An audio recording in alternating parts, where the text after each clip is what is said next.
I've never been much of a kid person. It's just never been a plan for my life. But here I am really, really crazy about a person that has 2 kids. How do I go forward being a part of these kids' lives if he and I are going to stay together? You said you don't like him. I can't believe he would be with someone who doesn't like his kid.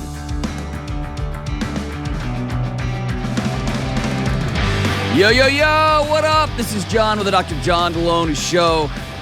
Greatest mental health and marriage and podcast ever created in the history of Earth and the medium, which is about a year and a half old. How old are podcasts? 10 years, 15 years? Well, we were doing it when I started here, and that was over 10 years ago, so I think closer to probably 15. 15, 20? Maybe I should take a class on the history of podcasts. That class is probably coming up soon. Hey, I'm so glad that you joined us. And on the show, we tell the truth, we walk alongside each other, and we try to figure out what comes next. If you want to be on the show, give me a buzz, 1-844-693-3291. It's 1-844-693-3291, or go to johndelony.com/ask. And don't forget, as you're planning for New Year's, go pick up a Whoop strap, man. Go pick it up. Everybody in there's got one now. It's awesome. It helps you track your stuff. And don't forget, if you are going to start considering making some changes in your health, go to thorn.com/u/Delony to pick up your supplements. Killer deal for everybody here. It's not for us to make money. It's to help you guys out. Really want you guys to consider being healthier in the upcoming year. All right, let's go to Ashley in Coeur d'Alene. What's up, Ashley? Hi, Dr. John. Thank you. How are you? Other than losing my voice this morning, I'm good. Excellent. Well, sometimes people who are around me wish I would lose my voice. So it's good to talk to you. It's good to talk to you. So what's up? Okay, so in July of 2021, I met a guy. He was pretty upfront with me in the beginning that he was still married, and that he was going through the divorce process. And that was actually one of the things that bonded us in the beginning, because I had just finalized a divorce in February earlier that year. So here's where I have to be really honest. I've never been much of a kid person. My ex-husband and I, we never wanted kids. And it's just never been a plan for my life. But here I am really, really crazy about a person that has 2 kids. He has an almost 12-year-old daughter and a 4.5-year-old boy. Unfortunately, their mom has made things really super difficult through their divorce process. And because the divorce isn't final yet, she's drugged their daughter into her mess of emotions. They're still married? Ashley, what do you do? Oh, God. Okay. So she's... Yes. Oh, geez. Okay. So the mom is telling her things. You know, Ashley's the reason that your dad left us. Ashley stole you from us, or stole your dad from us. So as you can imagine, the 12-year-old wants nothing to do with me. Yes. They've legally been separated for 2 years before I was in the picture. So I just tried giving the daughter a ton of grace and patience and not being too pushy, just being present when she's around. And then the 4-year-old, he's pretty difficult. He's just a difficult child in general. My boyfriend, he's a pretty absent dad due to his job. And he just doesn't really know how to parent. He's absent because he's a coward. This whole call is about a lack of respect. You don't respect this guy, and you shouldn't. And his ex-wife, or his still wife, should not be talking bad about you or him or any other adults to a 12-year-old. She's in the wrong there. Yes. But she shouldn't just welcome you with open arms, because that's still her husband. Right. And has been for a couple of years. Yes. So you don't respect this guy. Y'all bonded over both being in a mess at the same time. And coming out of a mess, he's still squarely in it, but you are coming out of a mess, and it feels really good when somebody looks at you and goes, yeah, me too. Yes. And yes, that can have it can feel a lot like love when you look across a room and your body recognizes that guy gets it. He understands. This is how almost every affair in the world starts, with two people who work together at work, and one of them goes, "Man, my husband's really been tough," and he goes, "Ah, man, my wife's struggling too," and now we have a shared misery together, and it's like a pseudo connection. It's not real. Right. I don't. I mean, tell me. I interrupted. What can I do to help? I mean, this just sounds like a mess. It is. I guess my question is just, how do I go forward being a part of these kids' lives if he and I are going to stay together?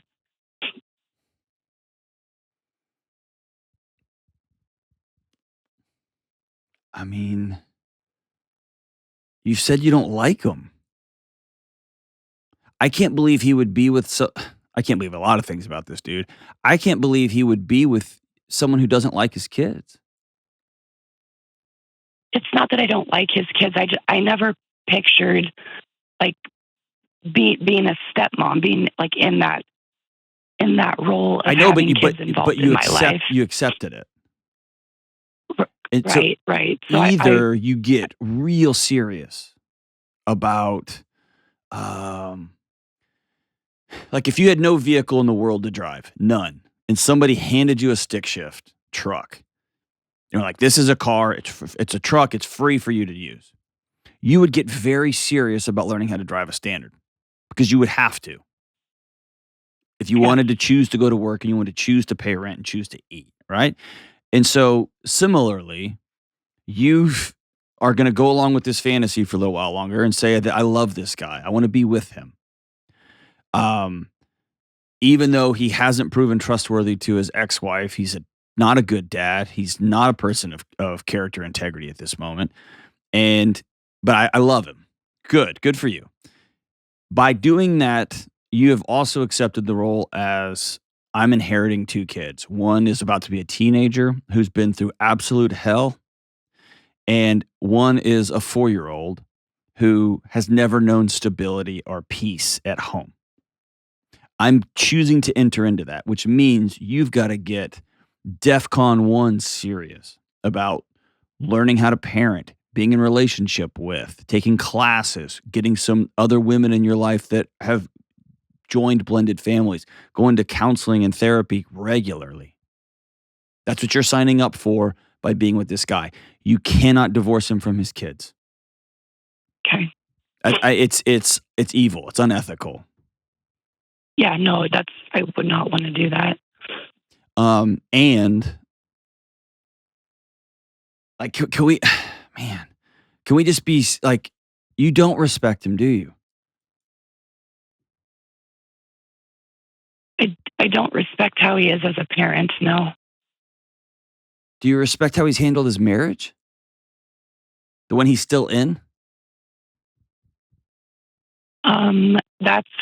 That's a whole nother story to get into. But just yes or no?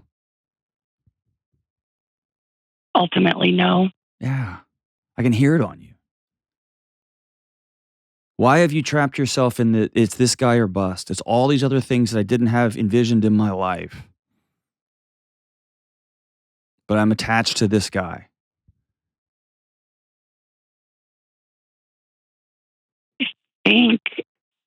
I was with my ex-husband for 10 years. Mm-hmm. My entire 20s. I met him when I was 20. We divorced when I was 30. Why did y'all divorce? He was an alcoholic, and I banged my head against the wall for lots of years trying to get him to stop drinking. Okay. You're heading directly into that same storm with just a different drug. Really? Yeah, I mean, yeah, you've got a guy who's not, he hasn't decided who or where he wants to be. He hasn't done the hard work of determining what it's going to take to get there, and he's taken no steps. He's got no discipline in his life to go get there.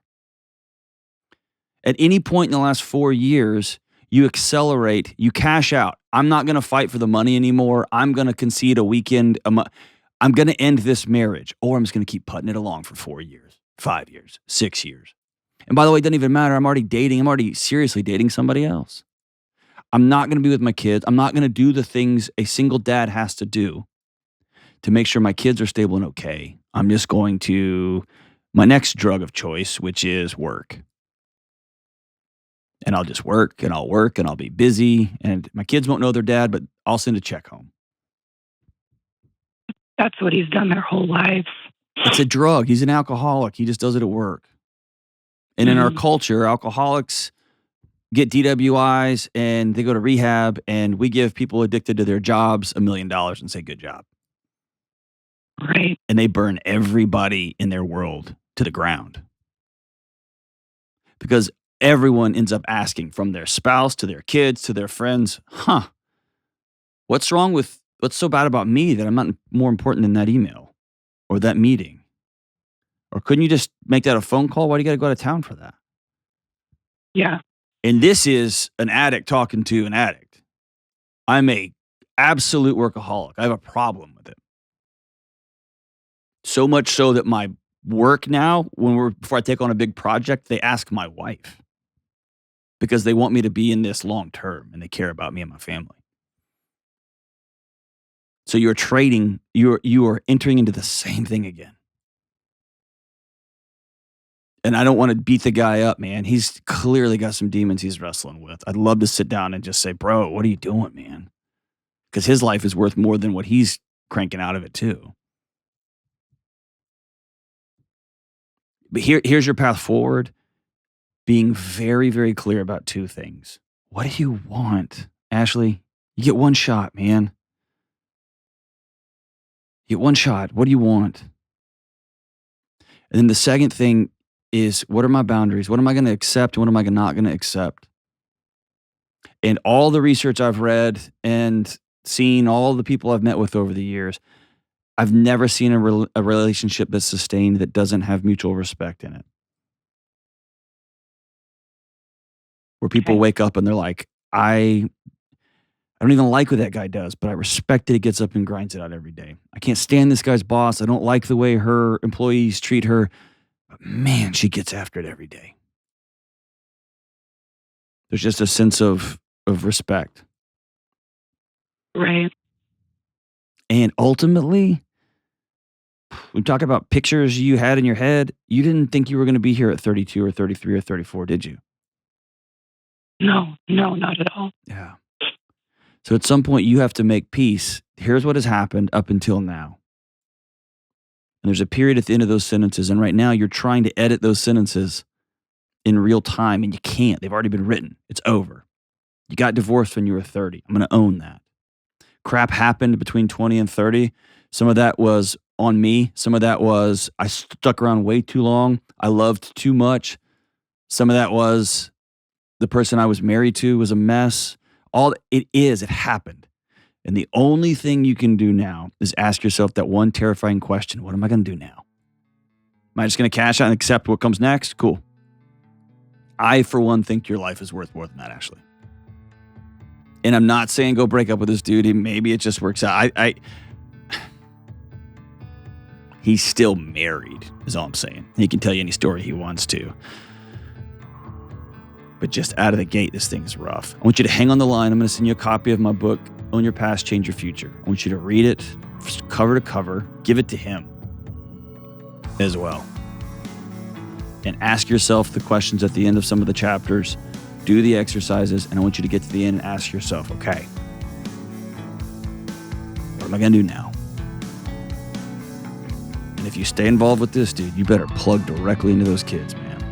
And you better be real clear with him about your boundaries and who you're going to be in a relationship moving forward. We'll be right back. It seems like everybody's talking about how crazy the housing market is right now and how powerless homebuyers feel. Mix that with the stress of moving and life change and job change, and you've got a tornado of anxiety fueling one of the biggest purchases you'll ever make. This is not a good idea. So if you're a new home buyer right now, my advice to you is to focus on what you can control, like the people you choose to help you in the home buying process. You need folks like my friends at Churchill Mortgage. Churchill is a Ramsey trusted provider that's been helping people with their home mortgages for decades. And their Home Buyer Edge program will help you skip a bunch of the stress. Here's how it works. Apply to become a Churchill certified home buyer and cap your interest rate for 90 days. Then you'll get a $5,000 seller guarantee to help your offer stand out. So go ahead, take a deep breath, because Churchill has your back. Check them out at churchillmortgage.com/Delony and get the Home Buyer Edge today. This is a paid advertisement. NMLS ID 1591. NMLSconsumeraccess.org. Equal housing lender. 1749 Mallory Lane, Suite 100. Brentwood, Tennessee 37027. Programs are for select loan types only and are not available in all states or locations.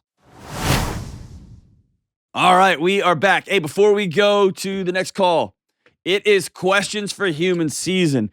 Good people, get online. Go to johndelony.com and get these friendship, marriage, parenting, and holiday relationship savers. That's what they are. Questions for Humans. We've got new packs out for couples. Bow, chicka, wah, wah. We've got new packs for friends, for parents and kids. My daughter this morning, she's 6, and she was reading them on her bed. I said, "What are you doing?" And she just looked up, and as though she'd been caught doing something, and she said, "Can I just ask these and answer them in my head?" And I was like, "You can do whatever you want to." All the voices in her head, they're playing Questions for Humans. It's so good. So, hey, they're they're so good. And I don't want to be that guy that's bragging, but I can't tell you. All over the country I'm traveling, and people are coming out and being like, "Dude, I got these Questions for Humans. I thought they were so dumb. They're like 10 or 15 bucks. I bought them." I was like, "Oh gosh." I learned more about my wife, and this is someone who's been married 40 years, someone who's been married 20 years, someone who's been married 2 years. I learned more about my wife, and whenever we learned more about each other, she thought that was kind of hot. And so I'm telling you, Questions for Humans, man. All right, here's 2 new decks for this year. If you've listened to the show for a while, you know I am obsessed with New Year's. I love it. I love the fact that we all get a mulligan, and no matter what's going on. Like, man, I really got into some hard stuff this year. It's cool, man. New Year's. We all just are like, "That's cool. Control, Alt, Delete. Let's do something else." And so I got one for New Year's. It's fun. It's for hanging out before New Year's, and it's also for planning for New Year's. What are we going to do this upcoming year? Who are we going to be? And Christmas cards. These things are very limited because obviously it's Christmas, and they are flying out of here. And that's not me just saying that. We're selling a bajillion of them, and I hope that they're still available. But when this episode airs, please get online and get these. I'm going to ask a few questions to the gang in the BWOTH. All right, you ready? I'm just going to... Here we go. Let's see here. Horse noise just returned. Let's see here. What Christmas tradition do you want to start? I think for me, I want to start, because my parents never let us do this, open one present on Christmas Eve. Because my parents never let me do that. Mom, Mine I'm talking either. to you. So I would love to start doing where we can open one present. Maybe small. All but good like you pick. traditions begin from a rejection of our previous cultural mores. Good job. Benjamin? I would like to adapt something that my wife's family does for birthdays, which is when they go around in a circle and say something they love about the person whose birthday it is. I would love to do that for Christmas. Just like have one thing, go around in a circle and say one thing they love about the other person. Does that get all mushy and gross? Or Oh is yeah, it awesome? and my family totally doesn't do that, and so it's been weird. Like you go my from wife one is and you're like, I'm so grateful for you, and you go to the next house and you're like, be quiet, pass the queso. basically. That's incredible. Kelly? I don't mean, my kids are teenagers, so we kind of feel like we have ours kind of set. How very old person of you. I know, but you know, when you have little kids and you kind of The start way doing I it- do it's right now. it's just how it is. Let's make Christmas great again, Kelly. Well, thanks for that. I think that one that I would like to start the tradition of the kids helping me cook Christmas dinner. That would be a great tradition to start. Wow. Let's start pawning off responsibilities on the others. I like it. I'm in. Yeah, being more involved in, because a lot of times it's just the four of us for Christmas Day because we don't travel. You hate your families. It's fine. Well, no, we set a rule a long time ago. We don't travel at Christmas. Yeah. If you want to see us, we will be at our house. That's the way I was raised. and nobody comes? No, about every other year. About like last year, my in-laws were there. This year, they'll be with another one. Gotcha. But that was the way that my dad did it. Santa comes to our house, and that's where he comes. I love it. And so, but I would like for it to be more of now the kids are a little older, everybody chipping in and helping and kind of, instead of them sitting there doing nothing and me working for many hours to make dinner. So here's mine, and it's off of a Christmas tradition that I had when I was a kid. I think I was 15 or 16, and there was this club, this punk rock club downtown. It was an old blues club, but it turned into kind of a more punk rock club called Fitzgerald's in downtown Houston. And every Christmas Day, a band called 30 Foot Fall would play. The best. And I was 15 or 16. We heard they were playing, and so we opened presents and did the whole thing. And then me and one of my buddies went down there and watched the show. Fast forward 20 years, they played every Christmas Day. And I would drive home in college. I'm fairly certain I was the only dean of students at a faith-based university in that audience as an old man. Because when we were kids, we used to be like, there's always one old guy. And I remember being like, oh no, that's me. I brought my wife before we got married. I was like, hey, I got engaged on January 6th. I took her to the Christmas show. I was like, you got to get through this. And it was a lot. And she smiled the whole time. Anyway, I want to have some sort of that with my son, with Hank, and then one day with Josephine. But it'd be fun to be like, hey, it's Christmas. It's punk rock show day. And then him be like, oh, Dad, I don't want to go. But I kind of would love that. It's not ever going to happen, but that would be cool. All right, what Christmas movie gets way too much hype? And if you say Die Hard, you can't work on the show anymore. I am not a fan of It's a Wonderful Life. I know, all the positivity and joy and lessons. Yeah, that's not my thing. Gross. Is there like a version of Seven for Christmas or something that I could watch? I love Christmas movies. Love them. But that one just is not. Just ugh. Yeah. Benjamin? All right, I'm going to get hate mail for this. I'm going to say Elf. Wow. It's okay. You are welcome to leave. You're welcome to leave. Jenna? Christmas Story. I don't think I've ever actually seen it all the way through. I've only seen bits and pieces of it, and it looks boring. It does We need not a new look team. worth it. We need a new team, clearly. What is happening? I know. See, I love A Christmas What's Story. your favorite No. Christmas movie? A Christmas Story. Jenna? Probably White Christmas.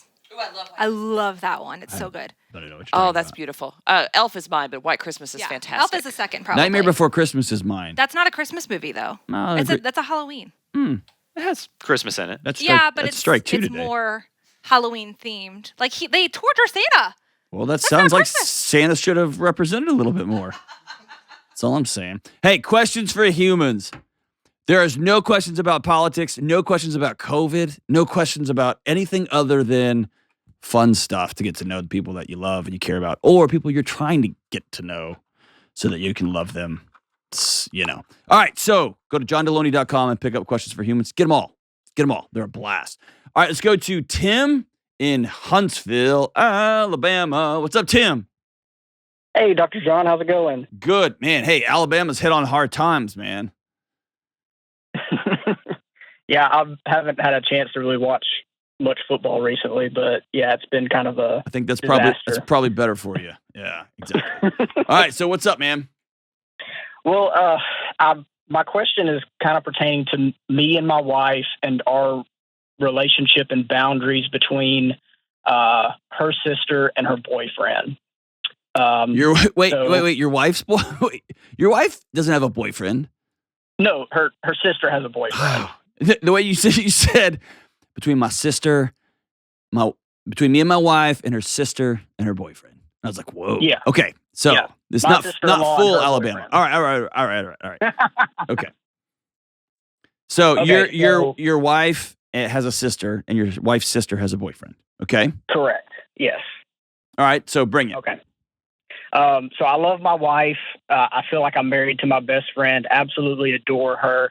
My mother-in-law and father-in-law are awesome human beings. They're so supportive and generous. But I can't wait till what comes. But yeah, my wife's sister was an alcoholic early on in her life, okay, and that really caused some problems with her relationship with my sister, okay, and with her parents, obviously. And there's been a string of like very bad decisions that led to those strained relationships. Be specific, man. Is she stealing stuff? Is she like? She apparently got violent with my sister a couple of times. Okay. Basically, completely disrespected any rules that the parents had in the house. Just hung out with the wrong people. But thankfully, now she's been sober for several years. Awesome. And she's got a job. She's doing really well herself. Okay. But her boyfriend is a bit, I call it like immature. He struggles keeping a job and kind of, in my opinion, kind of like mooches off of her and is more like a child to her, I guess, than an actual partner. Okay. And they live together. But the whole dynamic here is where the problem kind of arose with us is we live in a central location between the two. So mother and father-in-law live about 2 hours north of us. Sister-in-law and boyfriend live about 4 hours south of us. So we're central. You got to move, for all Tim. the family. You got to move. This is going to fall on you forever. You don't want him coming to stay with you, huh? Yeah, that's the thing. So me and my wife, we're very adamant about our standards and our virtues. We believe that, sex is only for marriage and we shouldn't live together in a cohabitation unless we're actually married. Okay. And we don't agree with what her sister and boyfriend are doing. But hold on. Has she invited you in for your opinion? No, she hasn't. No. Okay. I would spend 0 seconds for the rest of my life considering that. Oh, I definitely agree. Like what they do in their own house, that's completely 100% up to them. Yeah. The problem that, and I may be making too big of a deal out of this, but they want to have Christmas at our house because. Oh, do you not want them sharing a room? Yeah, that's kind of the thing. And on my argument is if they want to stay under our roof, then they would have to stay in separate rooms. My wife is kind of split because she sees that aspect of it, but we also want to preserve the relationship there. We don't want to push them away after these past few years where there's been some healing in the relationship there. So let's back out of this situation. Okay. Number one, I appreciate you laying it all out there. Okay. That's awesome. I love hamburgers and I love barbecue and I eat a ton of wild game. It's just how our family does things. Okay. We also have chickens and we eat eggs every day. Yeah. I also have a couple of friends who I love and care about, and they are diehard vegans to the death. I guess not to the death of the spinach, right? No other deaths. I don't show up with burgers at their house because it's disrespectful. It's rude. Yeah. And if I'm going to go stay there and they're going to have dinner, I don't say, hey, man, can I bring it? Because I don't. Because I want to be better than that. My friendship to them is more important than that. Okay? Mm-hmm. So I tell you that to tell you this. It's your home, and it's your boundaries, and it's your values. They, as people visiting your home, get to make their choice. Whatever that happens to be. Hey, we just don't believe in air conditioning, and that's just how we roll. We just don't believe in it. You are welcome to Here's my buddy Todd came and stayed at my house. Todd would prefer that most of his life he lived on Antarctica. He prefers the temperature when he's sleeping to be about -6. And in our house, sounds like my kind of guy. Yeah, exactly. Nice and cold. I had about 65. When he stayed at my house, it was great. And he took a mattress out of the guest room and drug it into like another room where it was cooler. And you know what? I didn't care. And he didn't care. He chose to stay at my house, and he knows that we don't have it subarctic. We just have it cold, right? All I have to say is this. They're visiting your house. They get to decide, are we going to come in with this set of rules? If you start compromising your values, whatever they may be, in this pseudo-protective, trying to preserve a relationship where the whole thing ends up is in resentment ash. Okay? Mm-hmm. So, how old are you? I'm 28.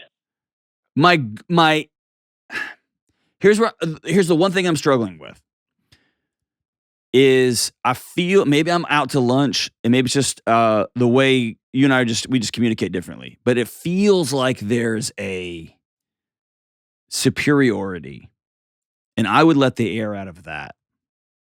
Mm-hmm. You might not have been an alcoholic, but I promise you've had your struggles.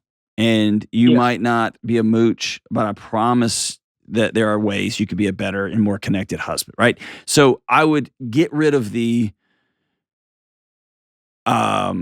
my values are better than their values, okay?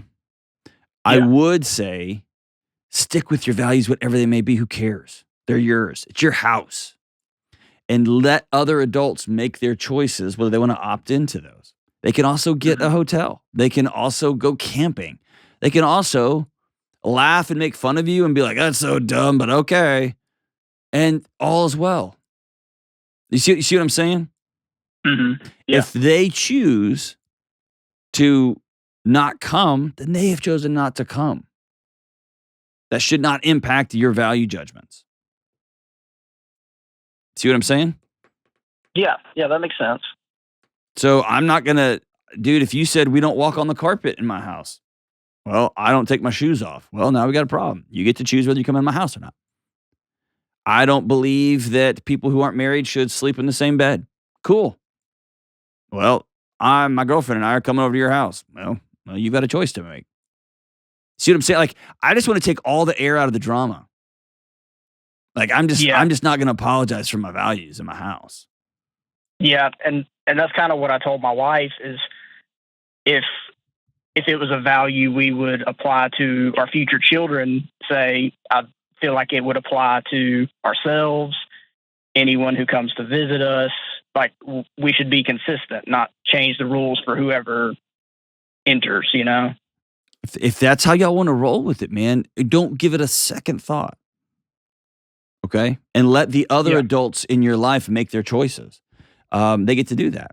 And expect people to, when they run up against your boundaries, and I've said this a million times, when they run up against your boundaries, they're going to bang their head on them. They're going to kick and scream. They're going to yell and punch and kick and see if those boundaries hold. And man, I'm just not going to lose sleep over it. This is just who we are in our house. I've recently done some interviews with people that people don't like. Actually, on both sides of the aisle. And one of my core values is I'm always going to have a conversation with somebody. Just as people, I believe they have that dignity and that right to have a conversation. I'm not above anybody. And so people are going to get to make their choices. I'm not going to listen to Delony anymore because he had a conversation with so-and-so. He was on somebody else's show. He did this. Knock your lights out. That's great. But as for me and my house, we're people who are hospitable, and we have conversations with everybody. Because I got a lot to learn. I'm still figuring this thing out. So, Tim, don't apologize for your boundaries. Be very clear, be very direct, and be very respectful. You're not better than, you are with, right? Not lording over, but with. And hold firm to who you and your wife want your home to represent, who you're going to be. And be prepared to live with the consequences of your values. All values have consequences. You're in the right place, my brother. We'll be right back. Hey, it's Dr. John Delony here. Look, people are always saying the holidays are the most wonderful time of the year, right? For some of us, the holidays are great. Some of us, the holidays are not great. But for all of us, the holidays are mayhem. You're probably traveling all over the place, talking to family members you didn't even ask for, by the way. Shopping, trying to deal with all the parties, and no one will turn off the Christmas music. You know who you are. But inside the chaos, you still have a choice. The choice to take care of yourself. And the best way to navigate the chaos of the holidays is to make sure you are well. And being well starts with a good night's sleep. And I found that good sleep starts with a great mattress. And that's why my family sleeps on DreamCloud. DreamCloud mattresses, combination of gel memory foam and coil technology, keeps you comfortable all night. And right now, DreamCloud is running their biggest offer ever exclusively for our listeners. $599 in accessories plus an additional $250 discount. That's $849 in accessories and savings. Visit dreamcloudsleep.com/Delony or dreamcloudsleep.com and enter promo code Delony to get your new mattress and start getting the rest your body needs. All right, we're back. Let's go out to San Francisco and talk to Daniel. What's up, Daniel? Hey, Dr. John. How's it going? Good, man. What up? Good. I'm doing great. Good. Well, thanks for taking my call. I'll just jump right into it. And I think there might be a little bit of crossover from the last caller, but interested to get your take on me and my wife's situation as well. Cool. So we are expecting our first baby early next year. Congrats, man. Are you excited? Oh, yeah. I'm pumped. I'm actually sitting in the nursery right now. Boy or girl? We're boy. Dude, congratulations, man. Yeah. So with that, obviously comes lots of new experiences, new challenges, new choices, and we'd love to get your thoughts on a conversation that we haven't had yet, but that we know is coming, and we want to make sure we handle it well. It has to do with both of our parents, and the choice to baptize or not in the church that we grew up in and that our parents are still very active in. So it's a little bit of a hot button issue, but want to get your take on maybe what are some of the best ways to go about that. I would say it is a hot button issue and it's not really. Yeah. On the surface, yeah, very similar to last call. On the surface, y'all have been, you and your wife have been together. Y'all both had your independent experiences. And for whatever reasons, you've landed where you've landed. Okay. We want to go to a different church. We don't want to go to church at all. We're not really want to be making decisions for our kid this early, or we are going to do this at this age, but we're going to go to a different building. Whatever the reasons are, you've landed there. Mm-hmm. I think this is an incredible time for you and your wife to spend some time both dreaming and being very specific about your boundaries on a host of issues. Because everybody's going to have an opinion when you have a baby. Your parents, her parents have already imagined what their role is going to be. They've already imagined that they're going to be in the delivery room, and your wife's like, yeah, they're for sure not. They've already imagined that, like, I'm going to come over and cook dinner, and you're like, no, you're not. You're good. So, right? So what are those boundaries going to be? You're going to leave your baby? You're going to, that sounded bad. Are you going to let family come over and keep your child while y'all go to a movie or something, right? Let's have some of these conversations, and one of the big ones is going to be, how are we going to deal with our faith heritage, and how's that going to interact with our faith moving forward? Have y'all decided we're not going to baptize our kid, or we are, but we're not going to do it in this particular building? Like, what does that look like for y'all? Yeah, I think we've kind of come to the decision that we're not going to do the same faith practice that we grew up with and that we were married in, and that, is what we know. But we do want to have some sort of Christian principles, and we're sort of in the middle of exploring, which, denomination, community, what have you, is actually most aligned to sort of our overall, the way we see the world, and what we see is going to be the best for our family and our community. So we're still working through that a little bit. Okay. And I think mostly where the question comes from, and listen to a lot of your stuff, I sort of anticipated that might be what you say, but there's been sort of more and more as we get closer and closer to the birth, more sort of subtle hints and, little comments here and there, inviting us to, talks at their church more than they would have ever before, kind of things that sort of, tip the cap that like, okay, it's coming. They haven't flat out asked us yet or brought anything to the head, but it's coming. So. And I would say, absent clarity, like without clarity and without very clear boundaries, it feels like an external invasion. They don't have any guidelines. And so what the only guideline they have is this is happening. We raised y'all this way. Y'all were married this way. You got a kid coming. And dude, we're just not here. Like, are we missing the date? Or, right? They're making the story about them because they have no other information to go on. And so I hope this isn't a controversial statement. Good grief. I really, really deeply honor the faith traditions of my friends and family who've gone before me. And you have to understand that there may be some or all, depending on what faith and what practice we're talking about here, who will see your decision to not baptize your kid in this particular denomination as a move into eternity, right? Yeah. Like the soul of their grandchild might be at stake here. And so I think it's fair to give people with that type of weight permission to grieve and be sad. Because it's not just a perfunctory, like it's not just like, hey, we get haircuts. It's not that. It's like, man, you got to do this or your eternal soul is in danger. See what I'm saying? Like there is a weight to that. And so I think having your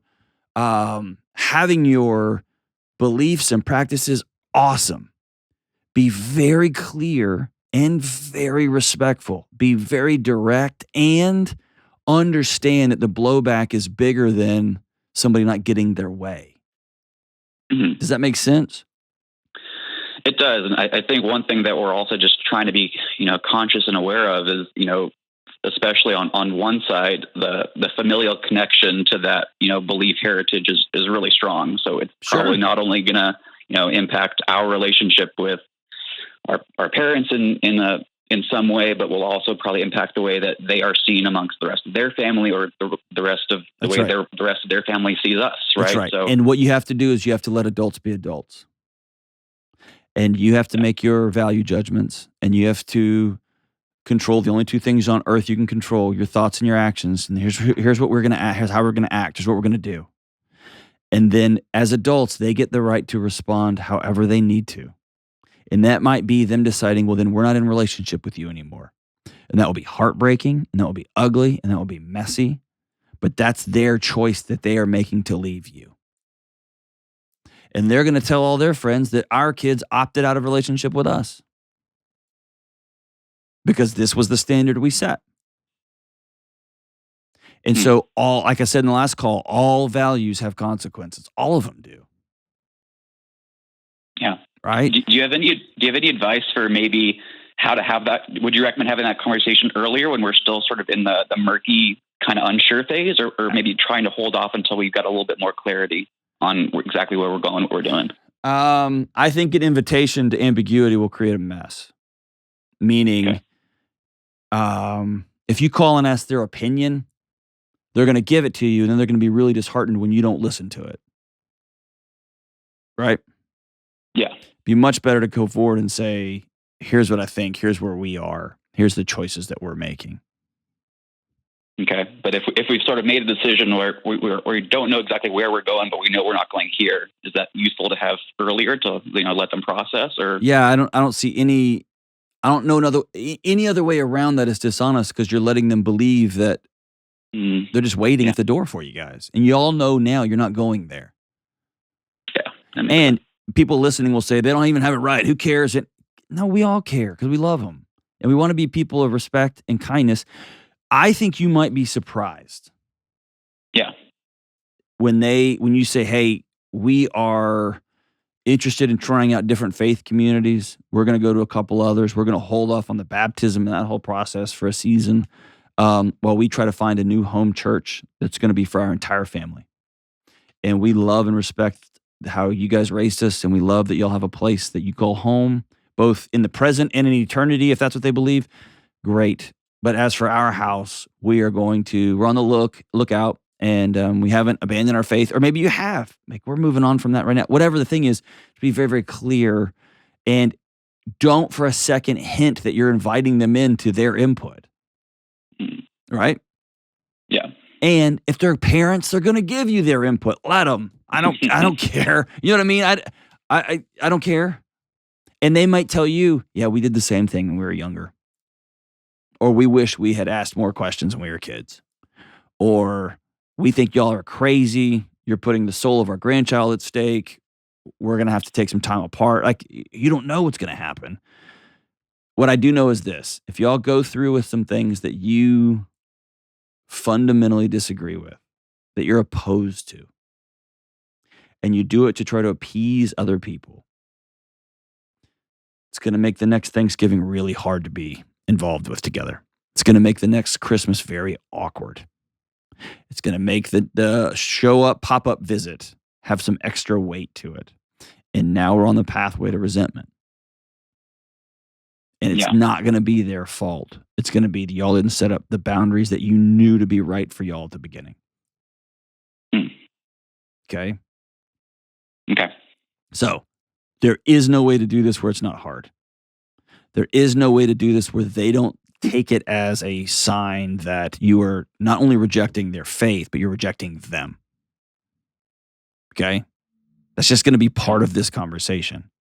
And if it's what you and your wife have agreed is best for your family and for your new baby, then hold your head up high and state your values clearly and your intentions clearly, and be respectful as people grieve and they need some space. Okay. Does that make sense? I think that makes sense. There's just not an easy way around it, but the only way on the other side of this thing is to go right through it. Yeah, and I'm hoping once that happens, they've always been respectful of our other choices. But first grandchild, it's one of those big, oh, dude, yes, big life moments. So it's always heightened around it. So absolutely, but I appreciate your take. No, you got it, man, and I appreciate you guys thinking through these things. And by the way, the faith issue isn't going to be the only one. Bedtimes, feeding routines, sleep routines, how involved you are versus how much you're at work, how involved she is she going to go back to work? All of those things you're going to get input on. Oh my gosh, you're going to get input. You're going to get the stupidest advice ever. And you're going to get some great wisdom from people. Start deciding now, what are our values on this side of the birth? And they all change whenever the baby actually shows up. Nobody's going to keep my kid. I'm never letting anyone come. I don't need a babysitter. And then like 3 weeks in, you're like, oh gosh, I will hand this kid off to the mailman if I can just sleep for a few hours. So you'll have all these ideas. More importantly is come up with a plan for how you and your wife are going to stay connected and actually dig into these issues when they come up. Because it's going to show up around prom. It's going to show up around what school they're going to go to. It's going to show up around, are we going to let our kids have social media or not? All these things, it's just part of parenthood. Come up with a structure, a plan for not the final answers, but how are we going to engage in these hard conversations? We're going to go on a date. We're going to go on a retreat. We're going to go get breakfast together. We're going to do a thing together. How are we going to continually come back to one another and say, all right, we got a new one. How are we going to figure this thing out? And that is carving a path that your kids will walk, your grandkids will walk.